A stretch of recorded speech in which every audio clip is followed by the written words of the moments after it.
नमस्कार साथियों, मैं आपका दोस्त अशफाक अहमद और आप देख रहे हैं देशभक्त चैनल। ये भारत रत्न जो पुरस्कार होता है वो बहुत रेयर और बहुत मुश्किल से मिलने वाला पुरस्कार है। पिछले 75 साल में मुश्किल से करीब 55 भारत रत्न दिए गए थे। मतलब कि हर साल भी नहीं दिया जाता, एक ज्यादा से ज्यादा एक दिया जाता है, क्योंकि इसकी गरिमा इसके साथ में है। पुरस्कार का महत्व सिर्फ मतलब पैसे से नहीं, उसकी गरिमा से होता है और ये गरिमा बनाए रखना चाहिए, क्योंकि ये ऐसे ही किसी को आप बांटते रहोगे तो इसका वैल्यू कम हो जाएगा। तो मोदी जी इस बार 5 बांट दिए हैं। और क्यों बांटे हैं, तो अभी लोकसभा चुनाव है 2024 के, तो उसके मद्देनजर अलग अलग लोगों को पुरस्कार देके अलग अलग वोट बैंक साधने की कोशिश की है। तो सबसे पहले कर्पूरी ठाकुर को मिला। तो कर्पूरी ठाकुर जो थे, तो वो जो ओबीसी और जो पिछड़े जातियों के मसीहा थे, क्योंकि बिहार में सबसे पहले उन्होंने रिजर्वेशन जो लाया था वो ओबीसी के लिए वही लाए थे। तो इससे क्या ओबीसी जो है उनको साथ लेंगे। ओबीसी का तो रिजर्वेशन मोदी जी दे नहीं रहे, कहाँ दे रहे हैं। ये राहुल गांधी ने अब डिमांड करी है, कांग्रेस ने डिमांड करी है कि जातिगत जनगणना कराइए, तो मोदी जी तो उसके पक्ष में नहीं है। मोदी जी तो बोलते हैं कि सिर्फ 2 ही जातियां हैं, अमीर और गरीब, मतलब ओबीसी कोई जाति नहीं होती है। लेकिन फिर भी उसके बाद में फिर संसद में बोल देते हैं कि सबसे कांग्रेस को ओबीसी दिखते नहीं है, सबसे बड़ा वाला तो ये खड़ा है। और बल्कि एक्चुअली देखा जाए तो मोदी जी ने अपने आप को जो घोषित किया हुआ है ओबीसी, वो फर्जी है, क्योंकि मोदी जी की जाति जो है ना वो घांची है, तेली नहीं है। जो ओबीसी में जो मोदी है ना, तो उसमें घांची और तेली आते हैं। मोदी जी ना घांची है ना तेली है। मोदी जी बनिया कम्युनिटी से आते हैं, जो उच्च वर्ग में आता है, बिजनेस क्लास में। और उन्होंने झूठ बोलते आया लगातार। भले ही मतलब घांची और तेली जो होते हैं उनको ओबीसी का स्टेटस मिला 1999 में गुजरात में, लेकिन मोदी जी तो ये है ही नहीं, झूठ बोल के चले आ रहे हैं। तो ये तो मतलब ये कोई आदमी इतना बड़ा झूठ बोले उसके बाद पे कैसे भरोसा होगा। तो ये चीज जो है वो 2-3 चीजें हो गई यहाँ पे ओबीसी के बारे में, कि मोदी जी फर्जी ओबीसी हैं। उसके बाद में कर्पूरी ठाकुर को बल्कि जो सताया गया, उनको कुर्सी से हटा दिया गया। तो कौन किया था, आरएसएस वालों ने किया था ना, जनसंघ जो अब भाजपा है, उन्होंने ही किया था। तो ये भी जनता जानती है। तो कर्पूरी ठाकुर का हो गया, तो उससे क्या साथ पाएंगे मोदी, ये भी देखने वाली बात होगी। उसके बाद में दूसरा भारत रत्न दिया अडवाणी जी को। तो अडवाणी जी को इसलिए दिया है कि राम मंदिर, लोगों के दिमाग में राम मंदिर बना रहा है। तो राम मंदिर का मुद्दा तो उतना चला नहीं, क्योंकि इतना तामझाम इतना हल्ला गुल्ला किया मोदी जी ने। राम मंदिर अब कोई देखने नहीं जा रहा है, उसके बारे में कोई बात नहीं हो रही है, ना गोदी मीडिया दिखाता है। तो ये यहाँ पे ये हो गया। उसके बाद में नरसिम्हा राव को दिया गया। तो वो तो कांग्रेसी थे, उनको क्यों दिया गया, तो उनको इसलिए दिया गया कि वो साउथ से आते हैं। तो साउथ में तो मोदी जी की हालत खराब है, भाजपा तो उसमें घुस ही नहीं पाती है। तो उसके मद्देनजर ये तेलंगाना और आंध्रा में कुछ या साउथ में कुछ भाजपा को सीट मिल जाए, वोट मिल जाए, उसके लिए दिया गया। उसके बाद में आइए तो एमएस स्वामीनाथन जी को दिया गया, जो ग्रीन रिवॉल्यूशन के पितामह हैं। जो भारत में खेती में इतना रिवॉल्यूशन हुआ तो उसके पितामह है, उनकी वजह से ही ग्रीन रिवॉल्यूशन आया। तो उनको मिलना चाहिए था। लेकिन दिक्कत क्या है कि उन्होंने जो एमएस स्वामीनाथन ने एक और बात कही थी कि किसानों को एमएसपी मिलना चाहिए। एमएसपी मतलब कि उनकी जो मेहनत होती है उसके ऊपर, मतलब मेहनत और जितना कीमत होता है, जितना भी उनका जो इनपुट होता है कॉस्ट खेती में, उसके ऊपर प्रॉफिट 50% मिलना चाहिए। तो वो तो मोदी जी दे नहीं रहे। और उसके लिए किसान आपको बताइए कितना आंदोलन करके रखे हुए पूरे देश में। 2021 में तो हिला दिया था, 1 साल से ज्यादा दिल्ली को घेर के बैठे हुए थे। मोदी जी ने घुटने टेक दिए थे, लेकिन जो 6 मांगे थी उसको आज तक पूरा नहीं किया। और उसमें सबसे बड़ी मांग वही एमएसपी की गारंटी थी, मोदी जी ने आज तक किया नहीं। तो क्या किसानों को मोदी जी बरगला लेंगे एक भारत रत्न देके? एमएसपी किसानों को मिल जाएगी? नहीं मिलेगी ना। इसीलिए तो किसान अभी देखिए तो दिल्ली फिर से घेर लिए हैं, और ये पूरा चुनाव का मजा किरकिरा करने वाले हैं मोदी जी। चेतावनी दे रहा हूं गौतम बुद्ध नगर प्रशासन को, ग्रेटर नोएडा अथॉरिटी को और केंद्र सरकार को कि यदि हमारी किसानों की बात नहीं मानी तो भारतीय किसान भानु और किसान क्रांति दल घोर आंदोलन छेड़ देगा। इसलिए 24 घंटे के अंदर किसानों की सारी बात और सारी मांगे मान ली जाए। तो यहाँ भी मोदी जी का जो है वो चलेगा नहीं। उसके बाद में जो आखिरी जो है वो चरण सिंह को दिया गया, तो किसान नेता थे, तो उसमें किसानों और दूसरे जो चरण सिंह के जो पोते हैं जैन सिंह, उनकी जो पार्टी है आरएलडी, तो उसको साधने के लिए। तो आरएलडी इसलिए साधना है क्योंकि जो पश्चिम यूपी है जाट लैंड, तो जाटों का वोट मिलना चाहिए। तो जाटों का वोट मिलना चाहिए तो इसीलिए जयंत चौधरी को साधना है। लेकिन वो कितना सच पाएंगे? पहले तो खुश हुए, बोले कि मेरे दादा को भारत रत्न मिला है तो मैं खुश हूँ, और बहुत चर्चा है कि वो बीजेपी के साथ में हाथ मिला लेंगे।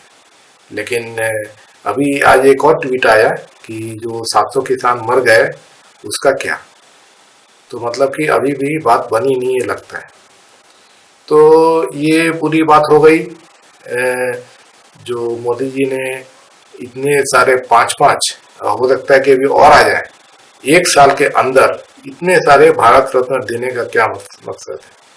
तो इससे एक बात और समझ में आती है कि मोदी जी जो है वो डरे हुए हैं, इसीलिए वोट साधने की कोशिश कर रहे हैं। भले ही गोदी मीडिया दिखा रहा है 400 पार, मोदी जी खुद संसद में सीना ठोक के बोलते हैं 400 पार, लेकिन हकीकत यह है कि मोदी जी के 10 साल जो विनाश हुआ है तो उसका खामियाजा देश भुगत रहा है।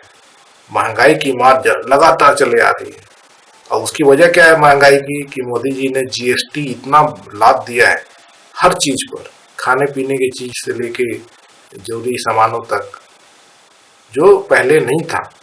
कांग्रेस कभी भी खाने पीने की चीजों जो जरूरी सामान उस पर जीएसटी नहीं लगाती थी। और ये क्या होता है कि ये सब चीजें कौन इस्तेमाल करता है? गरीब लोग करते हैं ना। देश के 97% जो लोग हैं गरीब और मध्यम वर्ग, तो वो इस्तेमाल करते हैं ये सब खाने पीने की चीजें या जरूरी सामान, तो वो टैक्स दे रहा है। अमीर लोग को सिर्फ 3% है, वो कितना टैक्स ये सब खा पी पाएंगे, कितना टैक्स दे पाएंगे? तो मोदी जी इसका मतलब है कि गरीबों के जेब से पैसे निकाल रहे हैं। यही बात होती है ना। पहले कांग्रेस के जमाने में टैक्स जो होता था तो वो अमीरों पे लगाया जाता था और मध्यम वर्ग पर, गरीबों पर टैक्स बिल्कुल नहीं था।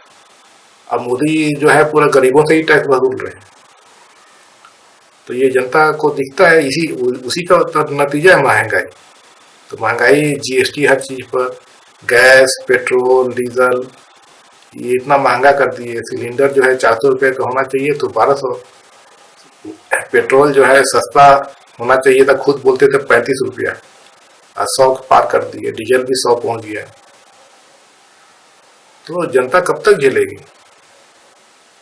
तो ये चीजें हो गई कि जनता बहुत ज्यादा त्रस्त है।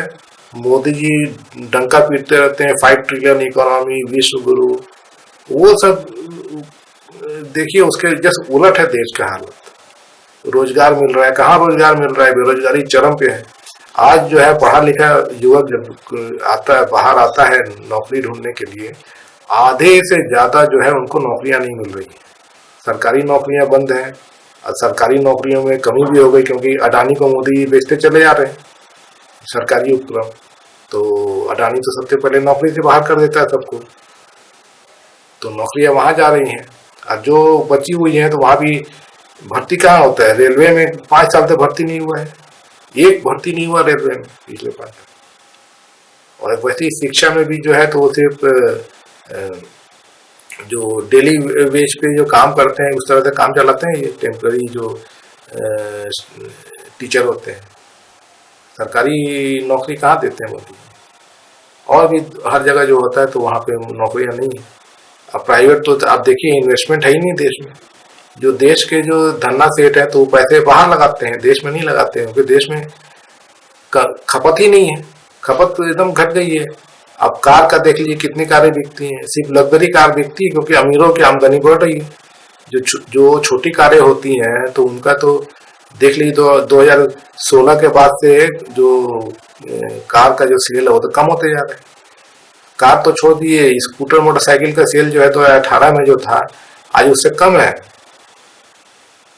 तो फिर कैसे चलेगा जब इन्वेस्टमेंट नहीं हो रहा है, लोग कि जेब में पैसा नहीं है कि खर्चा कर सकें, तो कौन फैक्ट्री लगाएगा, कैसे इन्वेस्टमेंट होगा।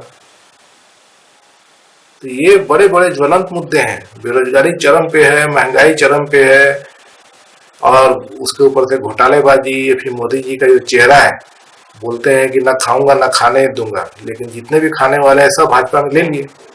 ईडी सीबीआई का डर दिखाते हैं, नहीं तो पैसा लालच दे के पैसे के बल पे नेता तोड़ के लाते हैं विपक्ष से। सच्चाई यही है ना। ईडी कहाँ जाती है, सिर्फ विपक्षियों के पास जा रही है। तो विपक्षी में जो घोटालेबाज कोई रहे होंगे तो वो पकड़ाए, तो वो भी भाजपा के शरण में आ गए तो उनका जांच सब बंद।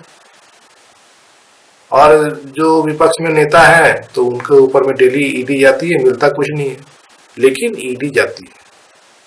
ये सच्चाई है ना। ये भी देश देख रहा है, इतने बेवकूफ नहीं है लोग, समझते हैं कि हो क्या रहा है। और उसके बाद में नेता खरीदने के लिए मोदी जी के पास में बहुत पैसे हैं, सरकार गिराने के लिए मोदी जी के पास में बहुत पैसे हैं, क्योंकि भाजपा के पास में इतने पैसे आते हैं। कैसे आते हैं, तो इलेक्टोरल बॉन्ड है। उसके बाद में ये जो ईडी सीबीआई को धमका के को भेज के धमकाते हैं, और जो बिजनेसमैन है उनसे पैसा ऐंठते हैं। अब अडानी तो है ही, अडानी तो पैसा पानी की तरह बहाता है चुनाव में, और उसके बाद मोदी जी उसको गदगद करके रखते हैं। तो ये पूरा हिसाब किताब है। और ये जो 2024 का जो चुनाव है, तो ये उल्टा पड़ेगा सब। गोदी मीडिया कुछ भी बोले, मोदी जी कुछ भी बोले, लेकिन जमीनी हकीकत ये है कि जनता खुश नहीं है। अभी देख लीजिए, किसानों को दिल्ली घेर लिए हैं, इस बार उठेंगे नहीं जब तक उनकी मांग पूरी नहीं होती। एमएसपी चाहिए, और जो 6 मांगे थे 6 पूरी करो। और बाकी भी जो देश के लोग हैं वो सब परेशान है। अभी तो जो बेरोजगार हैं उनका बचा हुआ है, उनका भी देखिएगा क्या करते हैं, वो भी घेराव करेंगे वो भी। और जो उनकी मांगे हैं मोदी जी कर नहीं सकते। मोदी जी के पास में ये सब चीज़ नहीं है कि रोजगार पैदा करें, रोजगार के अवसर पैदा करें, ये महंगाई कम करें। उससे कुछ लेना देना नहीं मोदी जी को। लेना देना होता तो ये सब होता ही नहीं। टैक्स वो वसूल नहीं पाते हैं उद्योगपतियों से, तो गरीबों से वसूल रहे हैं। ये उद्योगपतियों को तो टैक्स माफ करते हैं ना, कार्बन टैक्स आधा कर दिया मोदी जी ने। तो अब चुनाव में देखिए क्या होता है।